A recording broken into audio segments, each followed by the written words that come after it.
बिस्मिल्लाहिर्रहमानिर्रहीम।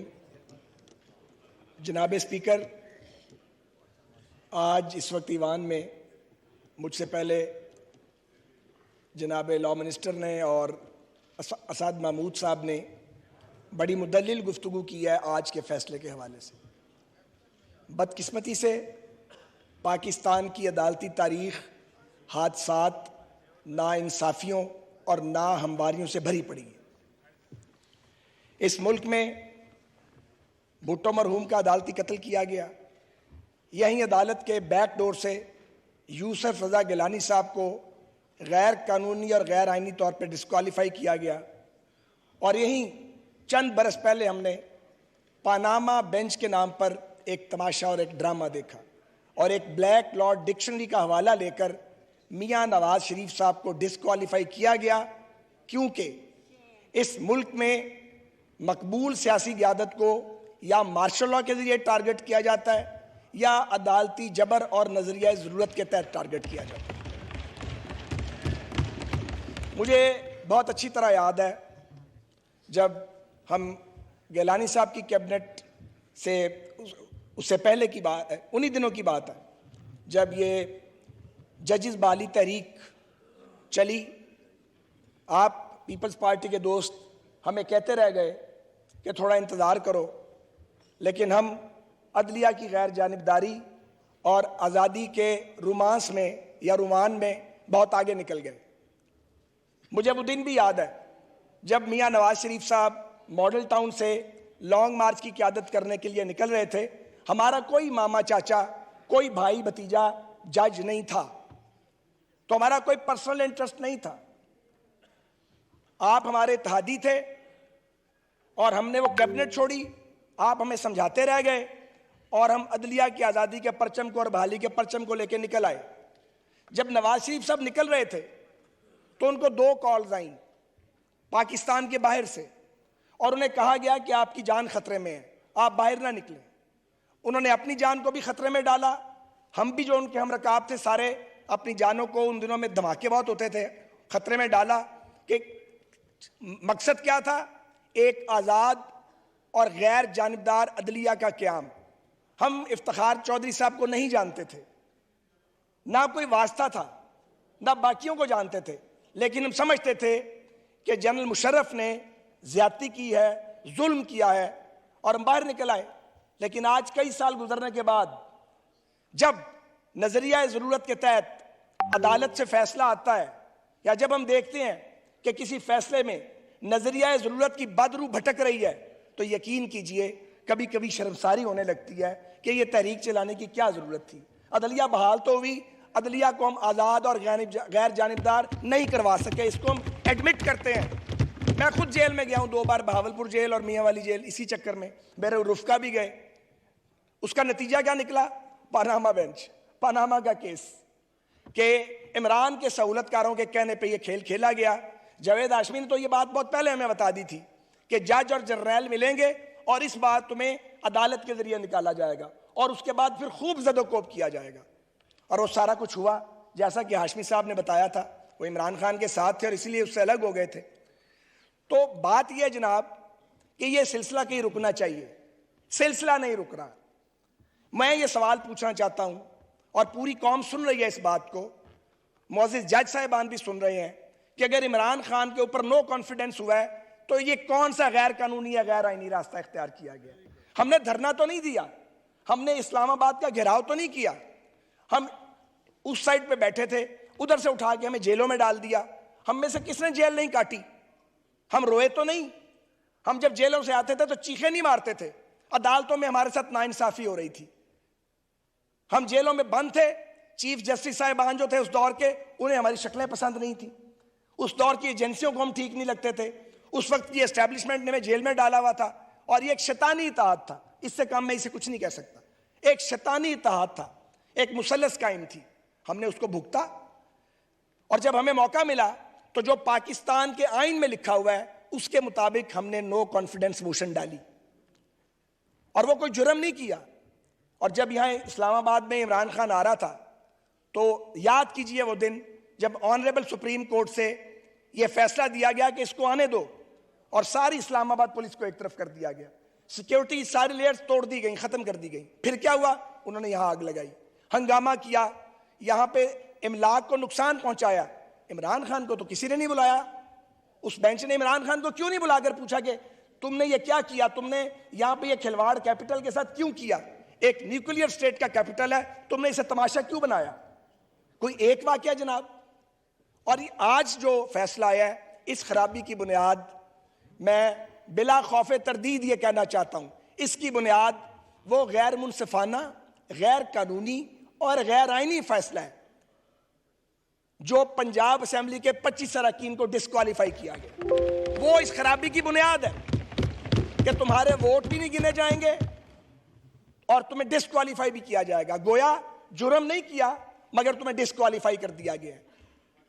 हम चल पड़े पाकिस्तान को डिफॉल्ट से बचाने के लिए, हमने इमरान खान के गुनाहों का छाबा अपने सर पे उठा लिया। हम IMF के उस नामुकम्मल प्रोग्राम को ठीक करने के लिए चल पड़े, ऑब्वियसली कीमत बढ़नी थी और हमें धकेल दिया गया कि जाओ जाके अब महंगाई से इलेक्शन लड़ो। तो नतीजा आपके सामने है। और जब रिव्यू डाला गया, सवाल यह है कि उस रिव्यू को सुना क्यों नहीं गया?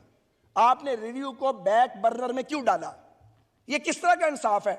यह आपकी मर्जी का इंसाफ है भाई। जब दिल करे इंसाफ दे देंगे, जब दिल करे तो इंसाफ नहीं देंगे।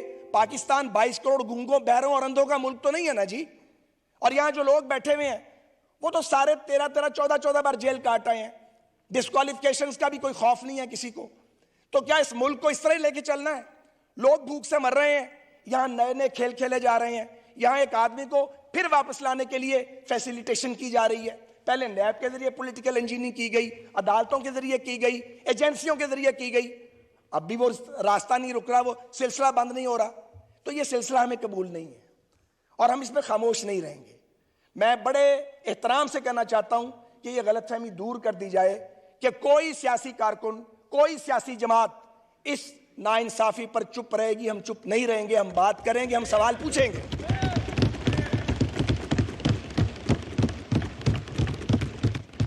अब गुजारिश ये है, एक अफसोसनाक सूरत-ए-हाल सामने आ गई है जो कोई पाकिस्तानी नहीं चाहता कि जो मशवरा दिया गया प्राइम मिनिस्टर को, बल्कि हुक्म दिया गया, एक अदालती हुक्म था कि वजीर आजम का मतलब है वजीर आजम और कैबिनेट, उस पर अमल दरामद हो रहा है। उस दिन बिलावल साहब ने भी ये बात की है। तो क्या सुप्रीम कोर्ट का मतलब चीफ जस्टिस साहब और सुप्रीम कोर्ट के सारे मुअज़्ज़िज़ जज नहीं है? वहां कुछ और निज़ाम है, यहां कोई और। हमारे लिए हुक्म और है, अपने लिए मामला डिफरेंट है। ये नहीं चल सकता इस तरह, ये डबल स्टैंडर्ड्स नहीं चल सकते जनाब। एक ही मायार कायम किया जाएगा। और हम देख रहे हैं कि हमारे मुकदमात में सर्टन कुछ मखसूस लोग हैं, उनको बेंच में बिठा दिया जाता है और बाकियों को नहीं बैठने दिया जाता। मकबूल बाकिर साहब मुझे नहीं जानते, मैं उन्हें नहीं जानता। उनके पास मेरा मुकदमा लग गया, मैं जेल में था, मेरी खुशकिस्मती लग गया, जमानत हो गई 1.5 साल बाद। उसके बाद पाबंदी लगा दी गई, कोई नैब का केस मकबूल बाकिर साहब के पास और मियां खेल साहब के पास नहीं जाएगा क्योंकि वो आजाद जज थे। ये हम सब के साथ यही कुछ किया। किसी को शर्म आई है कि कोई कभी एम्बैरस हुआ है? अब जब आप प्राइवेट मजलिसों में मिलते हैं तो आप कहते हैं मैं माफी चाहते हैं, गलती हो गई थी। तो मैंने उनको कहा, साहब को मैंने कहा नहीं, ये प्राइवेट माफी वाली बात नहीं है, आपने मुल्क के साथ खिलवाड़ किया है। तो ये काम हम क्यों करते हैं कि जब हम फारिग हो जाएं तो उसके बाद माफिया मांगनी पड़े या हम माशरे में जाने के काबिल ना रहें? ये बड़ी ज्यादती है। अब आप ये देखिए कि गवर्नमेंट क्या करे। 4-3 का फैसला, जो 4 जजेस कह रहे हैं कि ये दुरुस्त नहीं है, 3 साहिबान कह रहे हैं कि दुरुस्त है, तो 4-3 के फैसले को माने या 3 के फैसले को माने? हमें आपने किस दोराहे पे लाके खड़ा कर दिया जनाब? आपको चाहिए था कि आप अपने हाउस को इन ऑर्डर करते। आपका हाउस इन ऑर्डर करना आपका काम है, हमारा काम नहीं है। अब ये कहा जा रहा है कि जी आप पंजाब में इलेक्शन कराएं। मैं इसके सियासी पहलू पे बात करना चाहता हूं। मिस्टर स्पीकर, मुझे पता है रोजे का भी है, अभी 40 मिनट बाकी है, मैं 10-15 मिनट में खत्म करता हूं। क्या पाकिस्तान 4 वफाकी इकाइयों पर मुश्तमिल मुल्क नहीं है? क्या पाकिस्तान का आइन 4 फेडरेटिंग यूनिट्स को इकट्ठे करके एक रियासत नहीं तश्कील देता? वो ये नहीं बताता आपको? और अगर आप पंजाब में इलेक्शन करवाएं, उजलत बड़ी है पंजाब में इलेक्शन की, बड़ी जल्दी है। इवन केपी में भी वैसे इलेक्शन की जल्दी नहीं है जैसे पंजाब में जल्दी पड़ी हुई है कि किसी तरीके से ये वापस आ जाए। ये बहरूपिया किसी तरीके से वापस आ जाए, तो फिर आप 2 मिनट के लिए इमरान की और हमारी सियासी जो इख्तिलाफ है उसे एक तरफ कर दें। आप ये सोचें, पंजाब पे ये तारीखी तौर पे इल्ज़ाम लगता रहा है कि ये बड़ा सूबा है और ओवरवेलमिंग मेजॉरिटी है और ये डोमिनेट करता है वफाक के ऊपर। तो आप पंजाब में इलेक्शन करवा दें, आप केपी में इलेक्शन करवा दें, 4 महीने के बाद आप कौमी असम्बली का सिंध और बलूचिस्तान का इलेक्शन कराएं, तो ये कैसे मुमकिन है कि पंजाब और केपी के हुक्मरान कौमी असम्बली के इलेक्शन को बिलखसूस इन्फ्लुएंस नहीं करेंगे? और जब वो इन्फ्लुएंस करेंगे तो आइन सिर्फ ये नहीं कहता कि 90 दिन में इलेक्शन कराओ। ऐसा आइन हमें पढ़ाने की जरूरत नहीं है, हम भी आइन पढ़े हुए हैं। हम यहाँ सारे जाहिल नहीं बैठे हुए गामे माजे, 40-40, 50-50 साल की स्टैंडिंग है, हम सब ने पढ़ा हुआ है। हमें आइन की दस्तक पूरी सुनाई देती है। आइन की दस्तक सिर्फ ये नहीं कहती कि 90 दिन में इलेक्शन कराओ, आइन की दस्तक ये कहती है कि गैर जानिबदार भी होना चाहिए, ट्रांसपेरेंट भी होना चाहिए। तो जो पंजाब का हुक्मरान होगा और जो केपी का हुक्मरान होगा वो कौमी असेंबली के और बाकी सूबों के इलेक्शन को कैसे इन्फ्लुएंस नहीं करेगा? तो फिर ट्रांसपेरेंसी किधर जाएगी, फिर गैर जानिबदारी किधर जाएगी? इससे भी ज्यादा इंपॉर्टेंट बात है, फिर डस्का बन जाएगा ये इलेक्शन। ठीक कहा गया। तो मैं ये सवाल पूछता हूं कि मर्दमशुमारी बीच में है, बल्कि कंक्लूड होने के करीब है, लाखों नए वोटर जो हैं वो मौजूद हैं। आप पुरानी मर्दमशुमारी पे और पुरानी डिलिमिटेशन पे बजीदा के इलेक्शन करवाओ, तो वो जो लाखों वोटर जो पैदा हो चुके हैं और जो मौजूद हैं उनको जब हक के राय दही नहीं मिलेगा तो वो इस जुडिशियल ऑर्डर की वजह से, जिसे जुडिशियल ऑर्डर कहा जा रहा है, उसकी वजह से नहीं मिलेगा।